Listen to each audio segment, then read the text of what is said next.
ಅಧಿಕಾರಿಗಳ ನಿರ್ಲಕ್ಷ್ಯಕ್ಕೆ ವಿದ್ಯಾರ್ಥಿಗಳು ಆಕ್ರೋಶವನ್ನ ವ್ಯಕ್ತಪಡಿಸಿದ್ದಾರೆ. ವಿಜಯಪುರ ಜಿಲ್ಲೆಯ ಆಲಮೇಲ ತಾಲೂಕಿನ ಕುಮಸ್ಗಿ ಗ್ರಾಮದಲ್ಲಿ ಮಕ್ಕಳ ಗೋಳು ಕೇಳುವವರೇ ಇಲ್ಲದಂತಾಗಿದೆ. ಆಲಮೇಲ ತಾಲೂಕಿನ ದೇವರನಾವದಗಿ ಪಂಚಾಯಿತಿ ವ್ಯಾಪ್ತಿಯ ಕುಮಸ್ಗಿ ಗ್ರಾಮದ ಸರ್ಕಾರಿ ಶಾಲೆಯಲ್ಲಿ ಶೌಚಾಲಯದ ವ್ಯವಸ್ಥೆ ಇಲ್ಲ. ನಮಗೆ ಕನಿಷ್ಠ ಸೌಲಭ್ಯಗಳಿಲ್ಲದ ಮೇಲೆ ನಾವು ಶಾಲೆಗೆ ಬರಬೇಕು ಅಥವಾ ಬಿಡಬೇಕು ಅಂತ ಅಧಿಕಾರಿಗಳನ್ನ ನೇರವಾಗಿ ಪ್ರಶ್ನೆ ಮಾಡಿದ್ದಾರೆ ಶಾಲಾ ಮಕ್ಕಳು.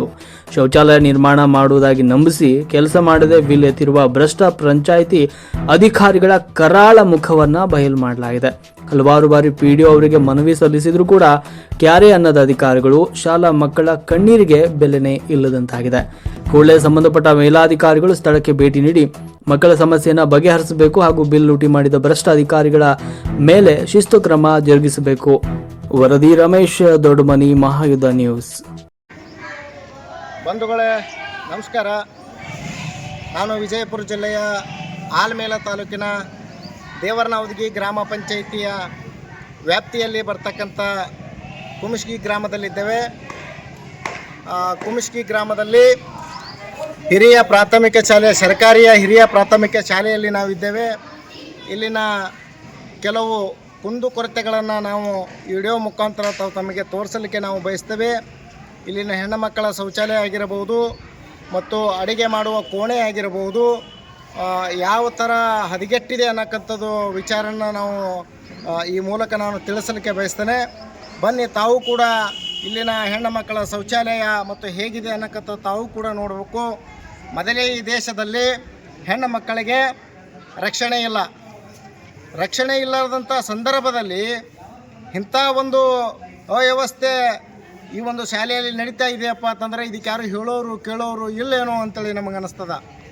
ಯಾಕಪ್ಪ ಅಂತಂದ್ರೆ ಹಲವಾರು ಬಾರಿ ಈ ಶಾಲೆಯ ಮುಖ್ಯ ಗುರುಗಳು ಗ್ರಾಮ ಪಂಚಾಯಿತಿ ದೇವರನಾವದಗಿ ಇವರಿಗೆ ಇಲ್ಲಿನ ಶೌಚಾಲಯ ಬಗ್ಗೆ ಮತ್ತು ಇಲ್ಲಿನ ಅಡುಗೆ ಕೋಣೆ ಬಗ್ಗೆ ಹಲವಾರು ಬಾರಿ ಲೆಟ್ರ್ ಮುಖಾಂತರ ಅವ್ರಿಗೆ ಕೊಟ್ಟರೂ ಕೂಡ ಯಾವುದೇ ರೀತಿಯಾದಂಥ ಕೆಲಸ ಪೂರ್ಣಗೊಂಡಿಲ್ಲ ಮತ್ತು ಕೆಲಸ ಮಾಡಿಲ್ಲ. ಕೆಲಸ ನಾಮಕವಸ್ತಿ ಕೆಲಸ ಮಾಡಿದ್ದಾರೆ. ಬಂದು ಹಳೆಯ ಶೌಚಾಲಯಕ್ಕೆ ತಮ್ಮ ಬೋರ್ಡನ್ನು ಬರೆದು ಅದರ ಮೇಲೆ ಬಿಲ್ ಎತ್ತುವಂಥ ಕೆಲಸವನ್ನು ಮಾಡಿದ್ದಾರೆ. ಆದರೆ ಇಲ್ಲಿ ಯಾವುದೇ ರೀತಿಯಾದಂಥ ಕಾಮಗಾರಿಗಳು ಮಾಡಿಲ್ಲ. ಪಂಚಾಯಿತಿಯಲ್ಲಿ ಬರ್ತಕ್ಕಂಥ ಅನುದಾನ ಬಿಲ್ ಎತ್ತಿದ್ದಾರೆ. ಇಲ್ಲಿ ಇಲ್ಲಿ ಅನುದಾನ ಬಿಲ್ ಎತ್ತಿ ಇದು ಯಾವುದೇ ರೀತಿಯಂಥ ಹೆಣ್ಣು ಮಕ್ಕಳಿಗೆ ಉಪಯೋಗ ಇಲ್ಲದಂಥ ರೀತಿಯಲ್ಲಿ ಈ ಒಂದು ಶಾಲೆಯಲ್ಲಿ ನಡೀತಾ ಇದೆ.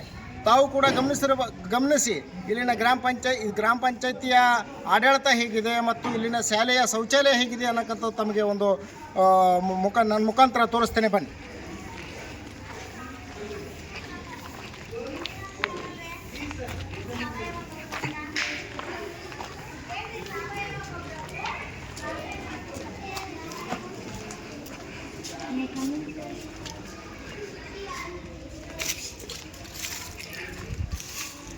ತಾವು ನೋಡಿರ್ಬೋದು ಈ ಶೌಚಾಲಯವನ್ನು ನಾವು ನೋಡ್ತಾ ಇದ್ರೆ ನಿಮಗೆ ಭಾವುಕನಾಗಿಬಿಡ್ತೇನೆ.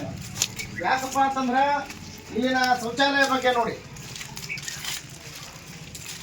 ಈ ಶೌಚಾಲಯ ನೋಡಿ ಮತ್ತು ಈ ಶೌಚಾಲಯನ ನೋಡಿ ಮತ್ತು ಈ ಶೌಚಾಲಯನ ನೋಡಿ.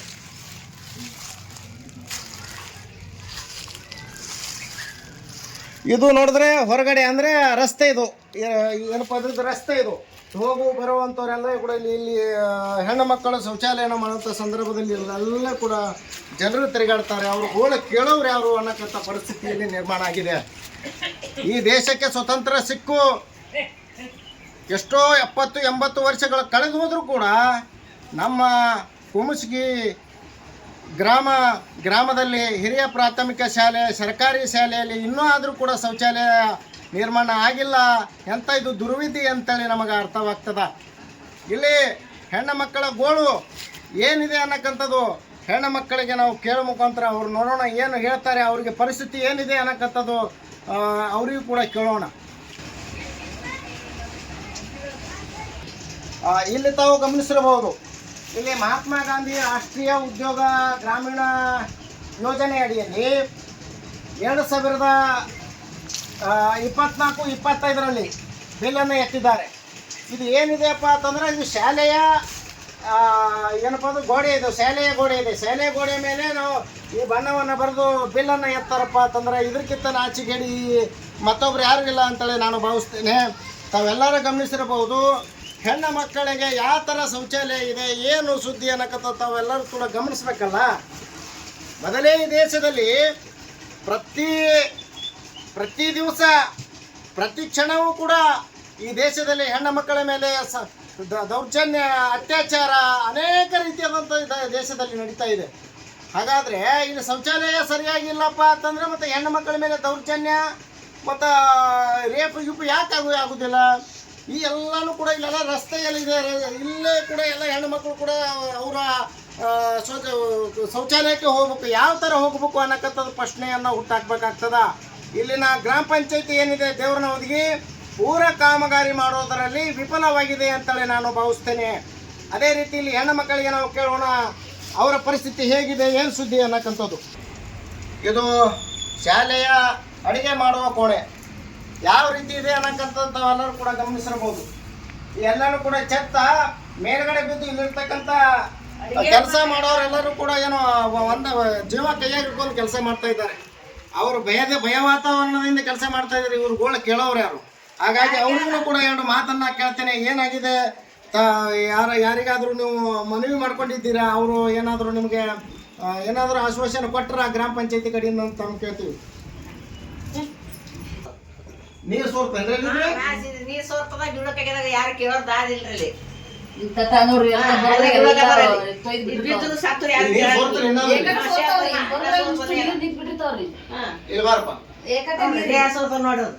ಇಲ್ಲಿ ನೀವು ಸೋರ್ತಾವ್ರಿ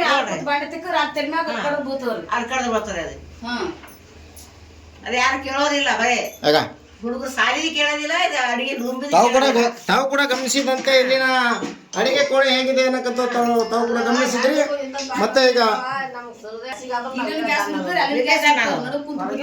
ಯಾರು ಕೇಳೋದಿಲ್ಲ, ಅಡಿಗೆದೇ ಕೇಳೋದಿಲ್ಲ ರೂಮಿಂದ ಹೊಟ್ಟೆ. ಇರ್ಬೋದು ಅಡಿಗೆ ಕೋಣೆ ಬಗ್ಗೆ, ಅಡಿಗೆ ಕೋಣೆ ಪರಿಸ್ಥಿತಿ ಏನಿದೆ ಅನ್ನಕ್ಕಂಥದ್ದು. ಅಲ್ಲಿ ತಾಯಂದಿರು ಕೆಲಸ ಮಾಡ್ತಾರ, ಅದು ಪೂರ ಏನಪ್ಪ ಅಂತಂದ್ರೆ ಸಲಾಪ ಬೀಳಕ್ಕಾಗ್ಯದ. ಅವ್ರು ಗೋಳ ಕೇಳೋರು ಯಾರಿಗೇನಾದ್ರೂ ಆಯ್ತಪ್ಪ ಅಂತಂದ್ರೆ ಯಾರು ಜವಾಬ್ದಾರಿ ಅದಕ್ಕೆ? ಹಲವಾರು ಬಾರಿ ಗ್ರಾಮ ಪಂಚಾಯತಿಗೆ ಮನವಿ ಕೊಟ್ಟರೂ ಕೂಡ ಅವ್ರು ಯಾರು ಕೂಡ ಇದಕ್ಕೆ ಗಮನ ಹರಿಸ್ತಾ ಇಲ್ಲಪ್ಪ ಅಂತಂದರೆ ಎಂಥ ದುಷ್ಟ ಪರಿಸ್ಥಿತಿಯಲ್ಲಿ ನಾವು ಇದ್ದೇವೆ ಅನ್ನಕ್ಕಂಥದ್ದು ಗೊತ್ತಾಗ್ತದೆ ಮೇಲ್ನೋಟಕ್ಕೆ. ಆಚೆ ಕಡೆ ಬರ್ಲತ್ತಾರ ನೋಡಿನ್ರಿ, ನಾ ಅಂಗಡಿ ನೋಡಿನ್ರಿ, ಅಲ್ಲಿ ಬರ್ಲತ್ತಾರ ನೋಡಿನ್ರಿ. ಎರಡು ಮೂರು ಸಲ ಅಂದವ್ರ ನಮಗ ಅಪ್ಪರು ನಾವು ಇದು ಮಾಡಕ್ ಗಂಡಸ್ ಮಕ್ಳು ಬರ್ಲಾಕತ್ತವ್ರಿ ಅಂದ್ರು ಸರ್ ಹೇಳ್ರಿ ಅಂದಿವ್ ನಾವು. ಅವ್ರು ಸರ್ ಹೇಳ್ಯಾರ, ಸರ್ ನಾನೇ ಓದಿನೇ ಮಾಡಿ ಬಂದು ಇಲ್ಲ ಅಲ್ಲಿ ಒಳಗೆ ಬರ್ಲಾಕತ್ತಾರ. ನಾನು ಹೇಳಿನ್ರಿ ಅಂಗಡಿ ಹೇಳಿಲ್ಲ. ಇದು ಶೌಚಾಲಯದ ಬಗ್ಗೆ ಇಲ್ಲಿ ತನಕ ಮಾತಾಡ್ದೆವು. ಯಾವ ಥರ ಇದೆ ಇಲ್ಲಿ ಹೆಣ್ಮಕ್ಳ ಶೌಚಾಲಯ, ಅವರ ಪರಿಸ್ಥಿತಿ ಇದೆ ಏನಿದೆ ಅನ್ನಕ್ಕಂಥದ್ದು ತಾವಿಗೆಲ್ಲ ಕೂಡ ವಿಡಿಯೋ ಮುಖಾಂತರ ತೋರಿಸಿದ್ದೇನೆ. ಇಲ್ಲಿನ ಹೆಣ್ಣು ಮಕ್ಕಳಿಗೆ ಶೌಚಾಲಯದ ಬಗ್ಗೆ ಅವ್ರಿಗೆ ಕೇಳೋಣ, ಅವ್ರಿಗೆ ಎಷ್ಟು ಪ್ರಾಬ್ಲಮ್ ಇದೆ ಮತ್ತು ಎಷ್ಟು ಅವರಿಗೆ ಸಮಸ್ಯೆ ಆಗ್ತಾ ಇದೆ ಅನ್ನಕ್ಕಂಥದ್ದು ಕೇಳೋಣ. ಇದರಮ್ಮ ಇಲ್ಲಿ ನಿಮ್ಮ ಶೌಚಾಲಯ ಬಗ್ಗೆ ಹೇಗಿದೆ ಮತ್ತು ತಮ್ಮ ಒಪಿನಿಯನ್ ಏನದ, ತಮ್ಮ ನೋವು ಏನಿದೆ ಅನ್ನಕ್ಕಂಥ ತಮ್ಗೆ ಹೇಳ್ಬೇಕಂತ ತಮ್ಮ ವಿನಂತಿ ಮಾಡ್ತೀನಿ. ಸರ್ ನಮಸ್ತೆ. ನಾವು ದಿನಾಲು ಇಲ್ಲಿ ಬರ್ತೀವಿ. ಬಂದ ತಕ್ಷಣ ಏನೋ ಇದೇ ಶೌಚಾಲಯ ಇಲ್ಲಿ ಬಂದ ತಕ್ಷಣ ನೀವೇ ನೋಡ್ತಾ ಇದ್ದೀರಲ್ಲ, ಒಂಥರ ವಾಸನೆ ಕೂಡಕ್ಕೂ ಆಗಲ್ಲ. ಹಾಗಾಗಿ ಇಲ್ಲಿ ಇಲ್ಲಿದಿಂದ ನೋಡಿ ಬಾಯ್ಸ್ ಇಲ್ಲೇ ಬಂದು ನಿಂದಿರ್ತಾರೆ. ಅವರು ಕೂಡ ಊರಿನ ಜನರು ಕೂಡ ಏನ್ ಮಾನವೀಯತೆ ಇಲ್ಲದೆ ಇಲ್ಲೇ ಬರ್ತಾರೆ. ಇಲ್ಲಿ ಬಾಯ್ಸ್ಗಿದೆ ಅಥವಾ ಗರ್ಲ್ಸ್ಗಿದೆ ಗೊತ್ತೇ ಇಲ್ಲ. ಅವರು ಕೂಡ ಬಂದು ಇಲ್ಲೇ ರೆಸ್ಟ್ ಮಾಡ್ತಾರೆ. ಬಾತ್ರೂಮ್ ಎಲ್ಲ ಇದೆ ಅನ್ಕೊಂಡಿದ್ದಾರೆ. ಅವ್ರ ಮನೆ ಇಲ್ವಾ? ಇಲ್ಲಿ ಜನರಿಗೂ, ನಮ್ಮ ಊರಿನ ಜನರಿಗೂ ತಿಳಿಬೇಕು. ಅಧ್ಯಕ್ಷರು ಎಷ್ಟೋ ಸಾರಿ ನಾವು ಅಧ್ಯಕ್ಷರು ಕೂಡ ಮನವಿ ಮಾಡ್ಕೊಂಡಿದ್ದೀವಿ. ಈ ಜನವರಿ 26 ದಿನ ನಾನೇ ನಿಂತ್ಕೊಂಡು ಮೈಕ್ನಲ್ಲಿ ಹೇಳಿದ್ದೆ, ಖೋಖೋ ಗ್ರೌಂಡ್ ಮಾಡಿಸ್ಕೊಡಿ. ಒಬ್ರು ಕೇರ್ ಮಾಡಿಲ್ಲ ಸರ್. ಎಷ್ಟೋ ಜನ ಬಂದ್ರು, ನೋಡಿದ್ರು ನೋಡ್ಲಾರ್ದೆ ಹೋಗಿ, ಏನು ತಿಳಿಲಾರ್ದು ನಾವು ಯಾರ ಹತ್ರ ಹೇಳ್ಕೊಂಡು. ಅಂದ್ರೆ ಜೆಂಟ್ಸ್ ಮತ್ತು ಗರ್ಲ್ಸ್ ಇಲ್ಲೇ ಒಂದೇ ತಲೆ ಶೌಚಾಲಯನೂ ಮಾಡ್ತಾ ಇದ್ದಾರೆ ಅಂತ ನಿರ್ಮಾಣ ಆಗಿದೆ ವಾತಾವರಣ ಅಂತ ಹೇಳ್ತಾ ಇದ್ದೀವಿ. ನಾವಿಲ್ಲಿ ಕುತ್ಕೋ ಇಲ್ಲಿ ಸ್ವಲ್ಪ ನಿಂತ್ಕೊಂಡ್ರೆ ಊರಿನ ಜನರು ಅಲ್ಲೇ ನಿಂತ್ಕೊಂಡ್ಬಿಡ್ತಾರೆ. ನಾವು ಯಾವ ತರ ಮಾಡೋದು ಮುಂದೆ ಒಂದು ತಿಳಿಯಲ್ಲ. ಮತ್ತೆ ಈ ಕಡೆ ನೋಡಿ ಇಲ್ಲೇ ಅಂಗಡಿ ಇದ್ದಾರೆ, ಇಲ್ಲಿ ಬಂದು ನಿಂತಾರೆ. ಹಂಗೆ ನಿಂದ್ರದು ನೋಡಿ. ನಮ್ದು ಯಾರು ನಮ್ಮ ಮನೆಯಲ್ಲಿ ಕೂಡ ಎಷ್ಟೋ ಸಾರಿ ಹೇಳೋಣ ಇದ್ರೆ ನಮ್ದು ತಂದೆ ತಾಯಿ ಅಂದ್ರೆ ಸಾಲಿನೇ ಬಿಡಿಸ್ತೀನಿ ಅಂದ್ರಿ. ಇದ್ರ ಸಲಕ್ಕೆ ನಾವ್ ಏನ್ ಮಾಡೋದು ಮುಂದೆ? ಅಂದ್ರೆ ನೀವು ಶೌಚಾಲಯ ಸರಿಯಾಗಿಲ್ಲ ಕಾರಣಕ್ಕಾಗಿ ನೀವು ಶಾಲೆನೇ ಬಿಡ್ರಿ ಅಂತ ಅನ್ನಕತ್ತ ಮಾತು ಎಲ್ಲ ಸತ್ಯ. ಇದು ಸತ್ಯ ಮಾತ. ಯಾಕಪ್ಪ ಅಂತಂದ್ರೆ ಶಾಲೆ ಪೋಷಕರು ಯಾಕೆ ಶಾಲೆ ಬಿಡು ಅಂತೇಳಿ ಮಕ್ಕಳಿಗೆ ಹೇಳ್ತಾರಪ್ಪ ಅಂತಂದ್ರೆ ಮೊದಲೇ ದೇಶದಲ್ಲಿ ಹೆಣ್ಣು ಮಕ್ಕಳಿಗೆ ಏನಪ್ಪ ಅಂತಂದ್ರೆ ರಕ್ಷಣೆ ಇಲ್ಲ. ಪ್ರತಿದಿನ ಪ್ರತಿ ಕ್ಷಣ ಪ್ರತಿ ದಿವಸ ನಾವು ನೋಡ್ತೇವೆ ಹೆಣ್ಣು ಮಕ್ಕಳಿಗೆ ಅತ್ಯಾಚಾರ ಆಯಿತು, ಹೆಣ್ಣು ಮಕ್ಕಳ ಮೇಲೆ ದೌರ್ಜನ್ಯ ಆಯಿತು, ಹೆಣ್ಣು ಮಕ್ಕಳಿಗೆ ರೇಪ್ ಆಯಿತು ಅನ್ನಕ್ಕಂಥ ವಾತಾವರಣ ಈ ದೇಶದಲ್ಲಿ ಹೆಚ್ಚಾಗಿದೆ ಅಂದ ಮೂಲಕ ಮತ್ತು ಜೀನ್ಸು ಮತ್ತು ಲೇಡೀಸ್ ಎಲ್ಲರೂ ಕೂಡ ಸೇರಿ ಇಲ್ಲೇ ಎಲ್ಲ ರಸ್ತೆಯಲ್ಲಿ ಎಲ್ಲ ಓಡಾಡ್ತಾರಂತೆ, ಇಲ್ಲೇ ಕೂಡ ಅವರು ರಿಸರ್ಚ್ ಮಾಡ್ತಾರಂತೇಳಿ ಭಾಳ ನೋವಿನಿಂದ ಹೇಳ್ತಾ ಇದ್ದಾರೆ. ಇದಕ್ಕಿಂತ ನಾಚಿಗೆಟ್ಟಿ ಇದಕ್ಕಿಂತ ನೀಚ ಕೆಲಸ ಇನ್ನೊಂದು ಯಾವುದು ಇದೆಯಾ ಅಂತೇಳಿ ನಾನು ಭಾವಿಸ್ತೀನಿ. ಯಾಕಂದರೆ ಹೆಣ್ಣು ಮಕ್ಕಳು ಇಷ್ಟು ನೋವಿನಿಂದ ಹೇಳ್ತಾ ಇದೆಯಪ್ಪ ಅಂತಂದ್ರೆ ಇಲ್ಲಿನ ಶಾಸಕರು ಆಗಿರ್ತಕ್ಕಂಥ ಅಶೋಕಣ್ಣ ಮನುಗೂಳಿಯವರು ಕೂಡಲೇ ಈ ವಿಡಿಯೋವನ್ನು ತಾವು ನೋಡಿ ಇದಕ್ಕೆ ಈ ಶೌಚಾಲಯದ ಬಗ್ಗೆ ಮತ್ತು ಇದರ ಬಗ್ಗೆ ತಾವು ಗಮನ ಹರಿಸಬೇಕು. ಯಾಕಪ್ಪ ಅಂತಂದರೆ ಗ್ರಾಮ ಪಂಚಾಯಿತಿಯಿಂದ ಹಲವಾರು ಬಾರಿ, ಒಂದು ಬಾರಿ ಅಲ್ಲ, 2 ಬಾರಿ ಅಲ್ಲ, 3-4 ಬಾರಿ ಈ ಶೌಚಾಲಯದ ಮೇಲೆ, ಹಳೆಯ ಶೌಚಾಲಯದ ಮೇಲೆ ತಮ್ಮ ಬಣ್ಣವನ್ನು ಬರೆದು ಆ ಬಿಲ್ಲನ್ನು ಎತ್ತುವಂಥ ಕೆಲಸವನ್ನು ಮಾಡಿದ್ದಾರೆ ಹೊರತು ಇಲ್ಲಿನ ಮಕ್ಕಳಿನ ನೋವಿಗೆ ಸ್ಪಂದಿಸುವಂಥ ಕೆಲಸ ಯಾರೂ ಕೂಡ ಮಾಡಿಲ್ಲ. ಹಾಗಾಗಿ ಇಲ್ಲಿ ಮಾಡುವಂಥ ಗ್ರಾಮ ಪಂಚಾಯಿತಿಯ ಆಡಳಿತಕ್ಕೆ ನಾನು ಧಿಕ್ಕಾರವನ್ನು ಕೂಗ್ತೇನೆ. ಯಾಕಂದರೆ ಹೆಣ್ಣು ಮಕ್ಕಳು ಭಾಳ ನೋವಿನಿಂದ ಹೇಳ್ತಾ ಇದ್ದಾರೆ, ನಾವು ಹಿಂಗೆ ಶೌಚಾಲಯ ಹಿಂಗೆ ಮನೆಯ ಇದು ಶಾಲೆಯಲ್ಲಿ ಹಿಂಗಿದೆಯಪ್ಪ ಅಂತಂದ್ರೆ ನೀನು ಶಾಲೆನೇ ಬಿಡೋಮ್ಮ, ನೀನು ಅಲ್ಲಿ ಹೋಗೋದೇ ಬೇಡ ಅನ್ನಕ್ಕಂಥದ್ದು ಹೇಳ್ತಾರಪ್ಪ ಅಂತಂದರೆ ಎಷ್ಟು ನೋವಿನಿಂದ ಆ ವಿಷಯವನ್ನು ಕೂಡಿತು ಅನ್ನಕ್ಕಂಥದ್ದು ನಮಗೂ ಕೂಡ ಅರ್ಥವಾಗಬೇಕಾಗ್ತದ. ಇಲ್ಲಿನ ನೀಚರು, ಇಲ್ಲಿನ ದರೋಡೆಕೋರರು ಇಂಥ ಒಂದು ದುಸ್ಥಿತಿಗೆ ತಂದಿಟ್ಟಾರ ಈ ಶಾಲೆಯಪ್ಪ ಅಂತಂದ್ರೆ ಅದಕ್ಕಿಂತ ನೋವಿಂದು ಮತ್ತೊಂದು ಯಾವುದಿಲ್ಲ ಅಂತೇಳಿ ನಾನು ಭಾವಿಸ್ತೀನಿ. ಹಾಗಾಗಿ ಕೊನೆಯದಾಗಿ ತಾವು ಏನು ಹೇಳಕ್ಕೆ ಬಯಸ್ತೀರಮ್ಮ? ನಮ್ಗೆ ಈಗ ನಾವು ಇದೆಲ್ಲ ಇಷ್ಟೆಲ್ಲ ತೋರಿಸ್ಕೊತೀವಿ, ನೀವಾದ್ರೂ ನಮ್ಮ ಬಗ್ಗೆ ಸ್ವಲ್ಪ ಕರುಣೆ ತೋರಿ, ನೀವಾದ್ರೂ ಮಾಡಿಕೊಡಿ. ನಾವು ಇಲ್ಲೇ ಯಾವಾಗಲೂ ಊಟಕ್ಕೆ ಇಲ್ಲೇ ಕೂತ್ಕೋತೀವಿ ಸರ್. ಇಲ್ಲೇ ಕೂತ್ಕೊಂಡಾಗ ವಾಸ್ತು ತುಂಬ ಕೆರಗಾಗಿರುತ್ತೆ. ಇಲ್ಲೇ ನಮ್ಮ ತಮ್ಮ ತಂದಿಬ್ಬರು ಇದ್ದಾರೆ, ಅವ್ರು ಬೇಕಾದ್ರೂ ಕೇಳ್ರಿ. ಒಂದೊಂದ್ಸಾರಿ ಅಳ್ತಾರೆ ನಮ್ಮ ಮುಂದೆ ಬಂದು, ನಾವು ಇಲ್ಲಿ ಶಾಲೆ ಕೊಡಲ್ಲ, ನಿಂಬಲ್ಲಿ ಕೊಡ್ತೀನಿ ಅಂತ ಮುಂದೆ ಏನು ಮಾಡೋದ್ರಿ ಸರ್? ನಾವೆಲ್ಲ 2 ತಿಂಗಳು ಇರ್ತೀವಿ, 8ನೇ ಕ್ಲಾಸ್ ಇದೀವಿ, 2 ತಿಂಗಳು ಇರ್ತೀವಿ, ಹೋಗ್ತೀವಿ. ನಮ್ಮ ತಮ್ಮ ತಂಗಿ 2 ವರ್ಷ 3 ವರ್ಷ ಕಲಿಯೋರಿದ್ದಾರೆ, ಅವ್ರು ಹೆಂಗೆ ಮಾಡೋದು? ನಾನೊಬ್ಳೆ ಅಲ್ಲ, ನಮ್ಮ ಸ್ನೇಹಿತರು ಯಾರ ಹತ್ರ ಕೇಳಿ. ಅಂಕಿತಾ ಪೊಲೀಸ್ ಪಾಟೀಲ್ ಅವ್ರು ಹೇಳ್ತಾ ಇದ್ದಾರೆ, ನಾನು 8ನೇ ಇದ್ದೇನೆ, ಇನ್ನೊಂದು ವರ್ಷ ಇದ್ದಲ್ಲಿ ನಾನು ಹೋಗ್ಬಿಡ್ತೀನಿ. ಹಿಂದಿನ ನಮ್ಮ ತಂಗಿದವರು ಎಲ್ಲರೂ ಕೂಡ ಇದೇ ಒಂದು ವಾತಾವರಣದಲ್ಲಿ ಬದುಕಬೇಕಲ್ಲ ಅಂತೇಳಿ ಪಾಪ ಕಣ್ಣೀರು ಹಾಕಿ ಅವರು ರೋದನೆಯನ್ನು ಹೊರಗೆ ಹಾಕ್ತಾ ಇದ್ದಾರೆ. ದಯವಿಟ್ಟು ಇಲ್ಲಿನ ಶಾಸಕರು ದಯವಿಟ್ಟು ಇದರ ಮೇಲೆ ತಾವು ಗಮನವನ್ನು ಹರಿಸಿ ಆದಷ್ಟು ಬೇಗ ಈ ಒಂದು ಶೌಚಾಲಯವನ್ನು ಕಟ್ಟಿಸುವಂಥ ಕೆಲಸವನ್ನು ಮಾಡಿರಿ. ಈ ತಾಲೂಕು ಪಂಚಾಯತಿ ಭ್ರಷ್ಟರಿಗೆ ಪಾಠ ಕಲಿಸುವಂಥ ಕೆಲಸವನ್ನು ಮಾಡಿರಿ. ಮತ್ತೊಂದು ಕಡೆಗೆ ಯಾವುದೇ ರೀತಿಯಂಥ ಆಲರಂಥ ಪರಿಸ್ಥಿತಿ ಮಾಡಿರಿ. ಯಾಕಪ್ಪ ಅಂತಂದ್ರೆ 3-4 ಲಕ್ಷ ರೂಪಾಯಿ ಈ ಹಳೆಯ ಶೌಚಾಲಯ ಮೇಲೆ ಬೋರ್ಡನ್ನು ಬರೆದು ಎತ್ತಾರಪ್ಪ ಅಂತಂದ್ರೆ ಅದು ನಾಚಿಗಡಿ ಸಂಗತಿ. ಅವ್ರಿಗೆ ಮತ್ತೊಂದು ಶಬ್ದನೇ ಇಲ್ಲ ಅವರಿಗೆ ನಾವು ಮಾತಾಡ್ಲಿಕ್ಕೆ ಅಂತೇಳಿ ನಾನು ಭಾವಿಸ್ತೀನಿ. ಇನ್ನೊಬ್ರಿಗೆ ಕೇಳಿಲ್ಲ ಆದ್ರೂ ರೆಸ್ಟಿಗೆ ಬರ್ಬೇಕಂದ್ರೆ ಇಲ್ಲಿ ಬರಕ್ಕೆ ಇಲ್ಲ. ಯಾಕಂದ್ರೆ ಇಲ್ಲಿ ನೋಡ್ರಿ ಎಲ್ಲ ಕಲ್ಲ ಮಣ್ಣ, ಇದೊಂದು ದೊಡ್ಡ ಗಿಡ ಅದ. ದೊಡ್ಡ ಗಿಡ ಇರ್ಲಿ ನಮ್ಗ ಅದು ಒಳ್ಳೇದೇ. ಇಲ್ಲಿ ನೋಡ್ರಿ ಎಲ್ರಿ ಕುಂದಿರ್ಬೇಕು. ನಾವು ಈಗ ರೆಸ್ಟಿಗೆ ಬರ್ಬೇಕಂದ್ರೆ ಮನೆಗೆ ಹೋಗ್ಬೇಕು. ಅಲ್ಲಿ ಮನೆಗೆ ಪ್ರತಿಯೊಂದು ಮನೆಗೆ ಶೌಚಾಲಯ ಇರ್ಲಿಕ್ಕೆ ಬಿಡಲಕ್ಕ. ಇಂಥ ಸರ್ಕಾರಿ ಶಾಲೆ ಇದು ನಮ್ಮ ಹೆಮ್ಮೆ. ನಮ್ಮ ಊರಾಗ ಒಂದು ಸರ್ಕಾರಿ ಶಾಲೆ ಅದ, ಡೆವಲಪ್ಮೆಂಟ್ ಆಗ್ಲಿರ್ತತೆ. ಯಾರಾದ್ರೂ ಶೌಚಾಲಯ ಕಟ್ಬೇಕಿಲ್ಲ, ಎಷ್ಟು ಸರಿ ಹೇಳಿದ್ರು ಕಟ್ಲಿಲ್ರಿ. ಅದಕ್ಕಾಗಿ ಇಲ್ಲಿ ನೋಡ್ರಿ ಹಿಂಗೆ ಇಲ್ಲೇ ಆಟ ಆಡ್ತಾರ. ಮತ್ತು ಇಲ್ಲಿ ರೋಡ್ ಅದ, ಎಷ್ಟೋ ಜನ ತಿರುಗಾಡ್ತಾರ್ರಿ. ಇಲ್ಲೇ ಬರ್ಬೇಕಂದ್ರೆ ನಾವು ಹೆಂಗೆ ಬರ್ಬೇಕ್ರಿ? ಬಾಯ್ಸ್ ಕೂಡ ಆ ಕಡೆ ಹೋಗ್ತಾರ್ರಿ. ಬಾಯ್ಸ್ಗೂ ಇಲ್ಲ, ಗರ್ಲ್ಸ್ಗೂ ಇಲ್ರಿ. ನಮ್ ಇನ್ನೊಂದು ಏನಂದ್ರಿ, ನಮ್ಗೆ ಫಿಲ್ಟರ್ ನೀರು ಕೂಡ ಅವಶ್ಯಕತೆನೇ ಇಲ್ರಿ. ಅದು ಬೇಡ ಅದ್ರ ಪರವಾಗಿ ನಮ್ಮ ಶೌಚಾಲಯ ಮಾಡ್ಕೊಂಡ್ರೆ ಸಾಕು. ಅದು ನಮ್ಗೆ ಬೇಡ್ರಿ. ನಮ್ಗೆ ನೀರು ಕುಡಿಲಿಲ್ಲ ಅಂದ್ರೆ ಒಂದಿನ ನಾವು ಇರ್ತೀವ್ರಿ. ಈ ಶೌಚಾಲಯದ ಬೇಡ್ರಿ, ನಾವು ಶಾಲೆ ಬಿಡ್ಬೇಕಂತ. ನಮ್ಮ ಶಿಕ್ಷಣ, ನಮ್ಮ ಡಾಕ್ಟರ್ B.R. ಅಂಬೇಡ್ಕರ್ ಅವರು ಶಿಕ್ಷಣ ಸಿಗ್ಲಿ ಅಂತೇಳಿ ನಮ್ಗೆ ಸೌಲಭ್ಯ ಮಾಡ್ಕೊಟ್ರೆ ಸಂವಿಧಾನ ಬರ್ದಾರಿ. ಇದು ಸಂವಿಧಾನ ಎದಕ್ಕೆ ಬರ್ದಾರ? ಎಲ್ಲ ಸ್ವಚ್ಛತೆ, ಶಿಕ್ಷಣದ ಅಡಿಗಳು. ಇದು ಏನು ಇದು? ಎಷ್ಟೋ ಶಾಲೆ ಏನ್ ಮಾಡ್ಬೇಕ್ರಿ? ಎಷ್ಟೋ ಸಾರಿ ನಾವೇ ಇದು ನೋಡ್ಲಾರ್ಬಟ್ಟಿ ನಾವೇ ಕಸ ಚೆಲ್ಲಿ ಸುತ್ತೀವ್ರಿ. ಏನ್ ಮಾಡಂದ್ರೆ ಮುಂದಿನ ನಮ್ಮ ಅವ್ವ ಅಪ್ಪ ಕೂಡ ಬಂದ್ ನೋಡ್ತಾರೆ. ಏನ್ ಮಾಡೋದು? ನಮ್ಮ ಅಣ್ಣ ತಮ್ಮಂದ್ರು ಕೂಡ ರೀ ಎಷ್ಟೋ ಸರಿ ನಾವು ಕೂಡ ನೋಡಿ ಆಟ ಆಡೋನು ಸದಕ್ಕೆ, ಅವ್ರ ಈ ಕಡೆ ಬರೋನು ಸದಕ್ಕೆ. ಮುಂದೆ ಹಂಗೆ ಮಾಡೋದ್ರಿ ಹಿಂಗಾದ್ರಿ.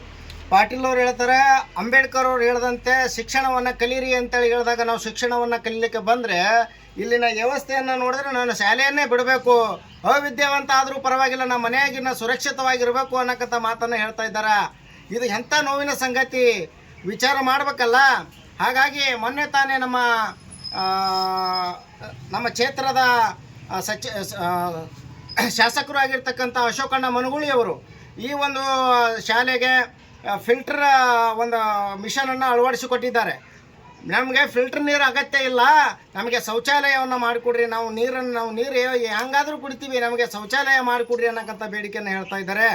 ಹಾಗಾಗಿ ಮುಂದಿನ ದಿನಮಾನಗಳಲ್ಲಿ ಈ ಒಂದು ವಿಡಿಯೋ ನೋಡುತ್ತಿರ್ತಕ್ಕಂಥ ಶಾಸಕರು ಆಗಿರಲಿ ಮತ್ತು ಗ್ರಾಮ ಪಂಚಾಯತಿ ಅಭಿವೃದ್ಧಿ ಅಧಿಕಾರಿಗಳಾಗಿರಲಿ, ದಯವಿಟ್ಟು ಇದ್ರ ಕಡೆ ಗಮನ ಹರಿಸ್ರಿ. ಏನು ಗಮನ ಹರಿಸೋದ್ರಿ, ಗ್ರಾಮ ಪಂಚಾಯತಿ ಆಡಳಿತ ಅಧಿಕಾರಿಗಳು ಗಮನನೇ ಹರಿಸೋದಿಲ್ಲ. ಯಾಕಪ್ಪ ಅಂತಂದ್ರೆ ಅವ್ರು ಈಗ ಆಲ್ರೆಡಿ 2-3-4 ಲಕ್ಷ ರೂಪಾಯಿ ಎತ್ಕೊಂಡು ತಿಂದಿದ್ದಾರೆ. ಅವ್ರು ಏನು ಮಾಡ್ಬೇಕಿಲ್ಲ ಬಂದು. ಹಾಗಾಗಿ ಮೇಲಧಿಕಾರಿಗಳೇ ಇವ್ರ ಮೇಲೆ ಕ್ರಮವನ್ನು ತಗೊಳ್ಬೇಕು ಅಂತೇಳಿ ಈ ಮೂಲಕ ನಾನು ವಿನಂತಿ ಮಾಡ್ತೀನಿ. ಇಲ್ಲಿನ ಮಕ್ಕಳಿಗೆ ನ್ಯಾಯ ದೊರಕಿಸುವಂಥ ಕೆಲಸ ನಾನು ಈ ಮುಂದಿನ ದಿನಮಾನಗಳಲ್ಲಿ ಮಾಡ್ತೀನಿ ಅಂತೇಳಿ ವಿನಂತಿ ಇಸ್ಕೊಳ್ತೇನೆ.